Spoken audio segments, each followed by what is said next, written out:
I think it is indeed important to clarify a couple of things with regard to the future of the international match calendar, the future of football. We are in a consultation process, process which actually for the international match calendar has started already quite some time ago and has come now into a decisive phase.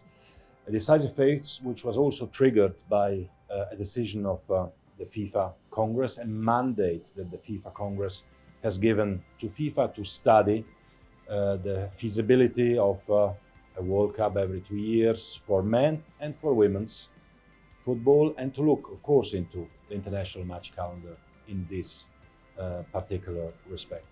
Let's not forget that 166 associations, 88% of those who voted were in favor, with a majority from all continents, of looking into this matter, of looking at this feasibility.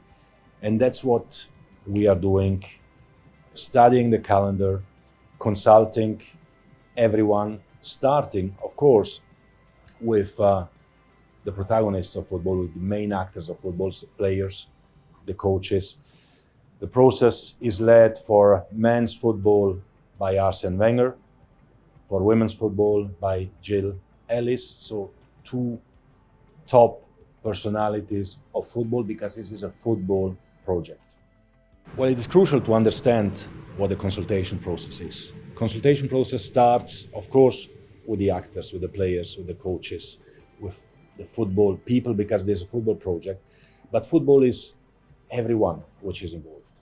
So we are consulting players, we are consulting clubs from all over the world, the European clubs who have most of the international players, but all the clubs all over the world, leagues from all over the world, the member associations of FIFA, 211 members, they all have the same right in FIFA, and they all need to be listened to. And of course, the 6 confederations of FIFA, all our bodies, ultimately going to our supreme organ, which is the FIFA Congress, all will be listened to, because this is about democracy.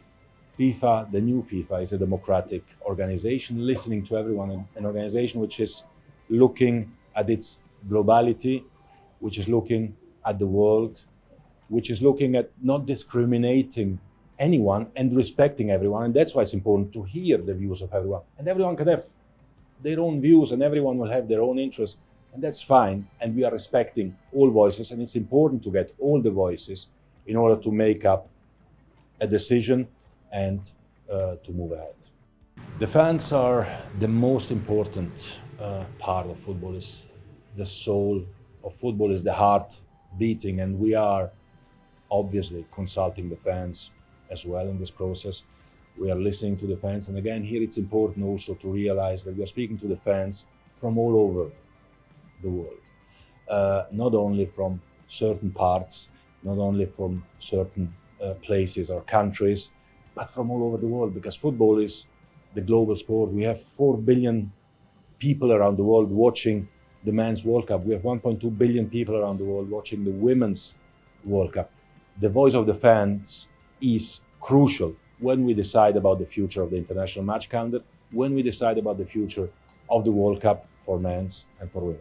I think that the status quo of the international match calendar shows us that we have reached some limits.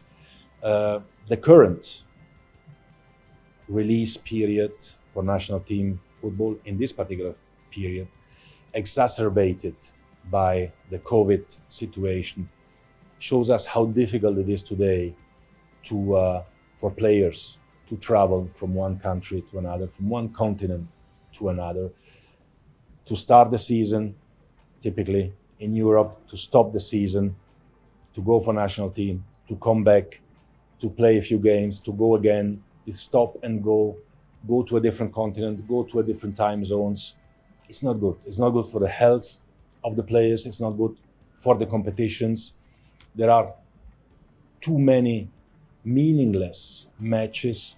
We need to look into what can be done more meaningful. We have to have a system which is simple, which is clear, which everyone understands, which clearly defines when there are national team games, when there are club games, in the interests of everyone. And this is part, of course, of this consultation process, which is, again, I repeat it, global, because it's very important, which is a sign of respect as well from FIFA to the entire world, and which will be very exhaustive, very extensive, and which we hope as well to finalize by the end of this year, so that we can look into the future. Let's not forget that the match calendar ends in 24, the current international match calendar. So by 24, we need to have a new match calendar. That's why we need to take some decisions in the course of this year, by the end of this year.